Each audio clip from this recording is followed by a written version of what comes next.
Il y en a qui bloquaient, il y en a qui bloquaient pas forcément. On a tous autant pris dans la gueule sans rien demander. Des gaz lacrymogènes utilisés ce matin sur le campus des Quais. Des affrontements ont eu lieu en ce premier jour de partiel entre les forces de l'ordre et les étudiants mobilisés contre la loi Auré et la réforme Parcoursup. Les examens ont dû être annulés à Bron et sur les berges.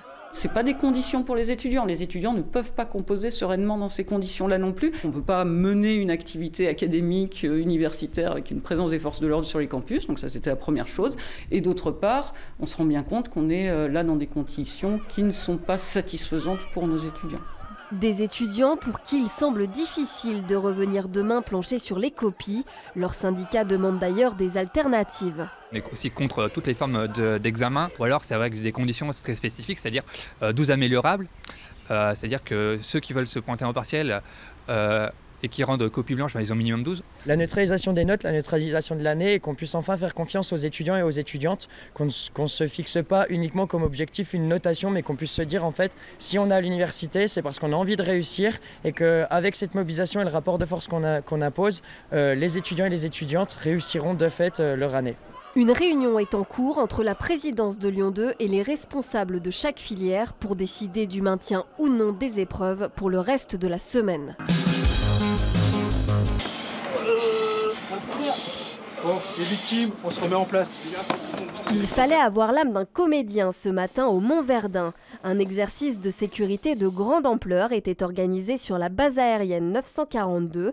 Une simulation d'incendie dans la partie enterrée du site. Un bunker géant ultra sécurisé avec plus de 8 km de galeries qui tient un rôle crucial dans le commandement de toutes les opérations de l'armée de l'air en France. Un incendie a des conséquences particulières dans un ouvrage confiné tel que celui-ci, puisque les fumées, qui vont souvent être des fumées toxiques, vont se répandre très rapidement dans l'ouvrage et entraîner un nombre très important de victimes. En plus des 50 pompiers militaires présents en permanence sur la base, 100 civils du SDMIS ont été appelés pour cette simulation. Des soldats du feu du Rhône spécialisés dans les interventions en milieu confiné. La vraie difficulté, c'est la fumée.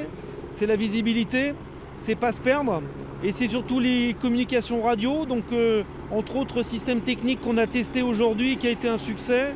La priorité, c'est de vous mettre un peu au chaud, de vous mettre à l'abri, puis ensuite on fera en sorte de prévenir tous vos proches. Le SAMU était aussi partie prenante de l'exercice, avec 60 médecins et infirmiers qui ont pris en charge pas moins de 80 victimes fictives. Pour la première fois, on joue l'évacuation des victimes en hélicoptère avec l'intervention à la fois des hélicoptères militaires et notamment d'un gros porteur, un Puma, et des hélicoptères avec lesquels on a l'habitude de travailler tous les jours. Cette simulation de feu, baptisée Elmos, aura donc surtout permis d'évaluer la coordination de toutes ces équipes de secours, militaires et civiles. Allez, tío, te quiero, contigo hasta el final. Olé, olé, olé.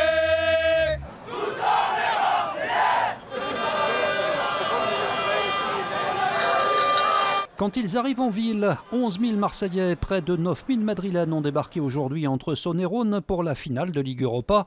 Sans incident majeur cet après-midi, il faut dire que 1250 policiers et gendarmes sont mobilisés. Pour mes 70 ans, il y a un Belge qui a réussi à me trouver 4 places. Donc je suis venu à Lyon. On va battre les Espagnols. Et monsieur Aulas, tu vas perdre contre Nice. Et nous, on va gagner contre Amiens. Et tu seras éliminé complètement de la Coupe d'Europe. À bientôt. 2-0 pour l'OM.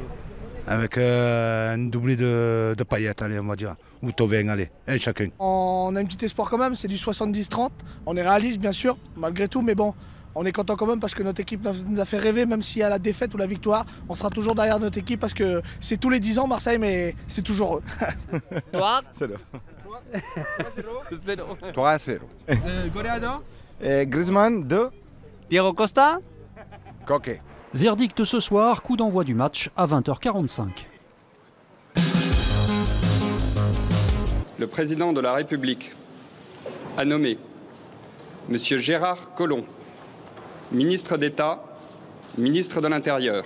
J'ai conscience, en arrivant ici, que mon premier devoir sera de tout faire pour protéger nos concitoyens. Un an après son arrivée au ministère de l'Intérieur, quel bilan tirer de l'action de Gérard Collomb?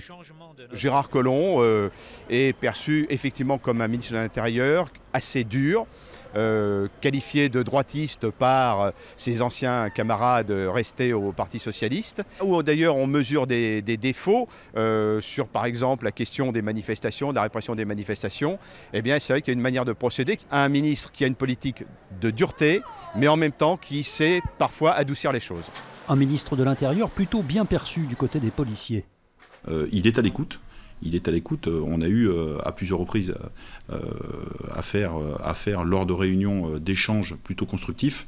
La police de sécurité au quotidien qui va être mise en place notamment sur Bron et Vénissieux porte sa patte, entre guillemets. Maintenant, reste à savoir avec quels moyens humains et matériels cela va se faire. La marche était peut-être un petit peu trop haute pour nous, mais on peut être que fiers. La pelouse lyonnaise n'aura pas réussi aux Marseillais. L'OM perdant hier de la finale de la Ligue Europa au Groupama Stadium face à l'Atlético Madrid.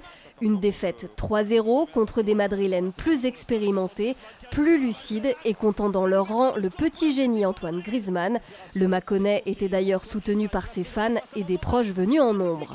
J'avais beaucoup de monde et je suis très heureux aussi pour eux et comme j'ai dit, voilà, beaucoup de sacrifices et aujourd'hui ça paye. Une rencontre au Parc OL suivie devant la télévision par les joueurs et le staff de l'Olympique lyonnais, habituels pensionnaires des lieux. Je pense que Marseille a fait un très bon début de match, ils auraient certainement mérité de mener au score. Ensuite, on a vu aussi que dans ce genre de match, l'expérience compte énormément. Et je pense que c'est ce qui fait la différence au très très haut niveau. L'Atlético a fait un très bon match. Après, faut pas aussi négliger le parcours de Marseille qui a fait un très beau parcours en Europa League. Cette finale de Coupe d'Europe était également placée sous haute surveillance avec 1250 policiers et gendarmes déployés à Dessine. 22 interpellations ont eu lieu dans la soirée.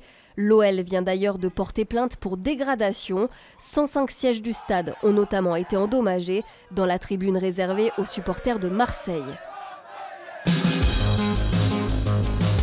Grosse pagaille en vue pour les automobilistes dans le quartier de la Part-Dieu. À partir du 28 mai, le tunnel Vivier-Merle sera fermé à la circulation afin de procéder à des travaux d'aménagement. Nous allons prolonger la trémie Vivier-Merle afin de faire en sorte que nous ayons un espace public d'une meilleure qualité dans les années qui viennent.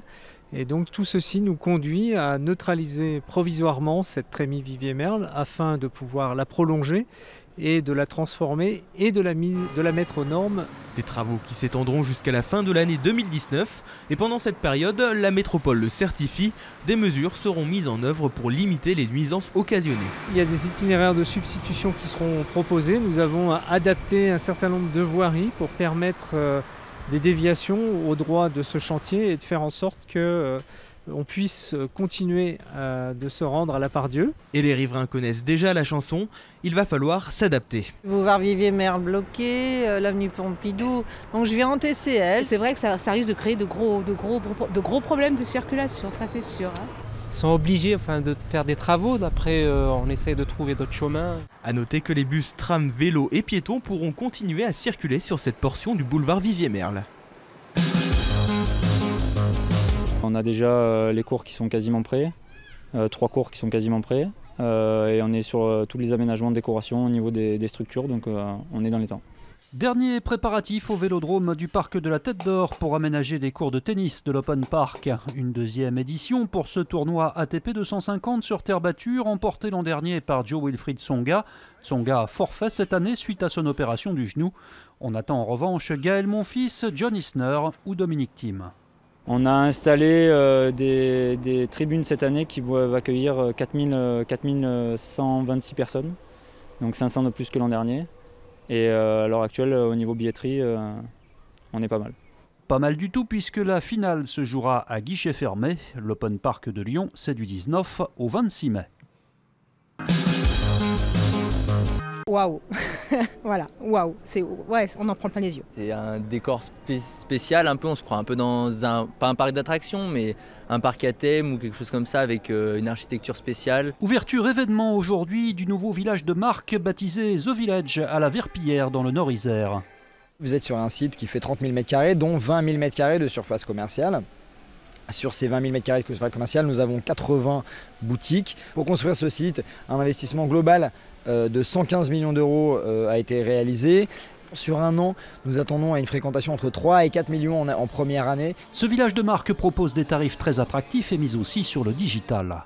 Nous avons voulu que ce village, The Village, soit le premier outlet phygital. C'est un terme un peu barbare, ça veut dire physique, digital et expérientiel. L'idée, c'est que vous ayez non seulement le plaisir et la complicité de ce que vous pouvez trouver en magasin, mais aussi la praticité du web. Vous pourrez commander sur Internet l'intégralité des produits que vous voyez ici au tarif entre moins 30 et moins 70%, c'est-à-dire aux tarifs qui sont proposés ici.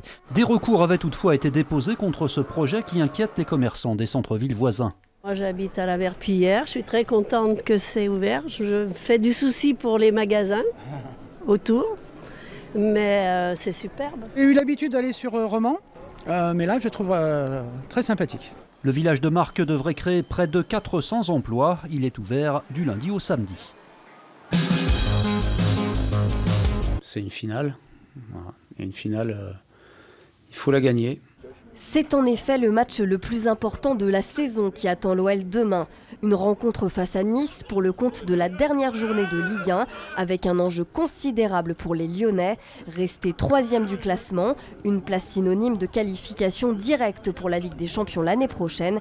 Et pour l'obtenir, plusieurs paramètres semblent essentiels. Bien se préparer, voilà, avoir un état d'esprit irréprochable. Souvent, on laisse plus d'énergie dans les paroles, dans les entraînements avant le match. Ce qui est important, c'est de le jouer à 21 h, de savoir ce qu'on a à faire, de tout donner pendant 1h30, d'avoir confiance. L'Olympique lyonnais qui joue finalement la réussite de toute une saison sur ce match-là. Il y avait 2 objectifs importants. Le premier, le plus important, de se qualifier en Champions League.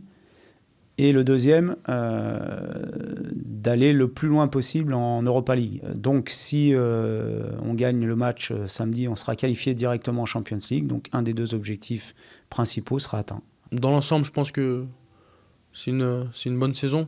Maintenant, voilà, pour que ce soit une très très bonne saison, il faut aller chercher cette victoire samedi contre Nice. Nabil Fekir tirera donc son bilan de l'année demain soir au Groupama Stadium. Le capitaine lyonnais devrait passer en tout cas un bel été. Il a été retenu hier par Didier Deschamps pour participer à la Coupe du Monde en Russie avec les Bleus.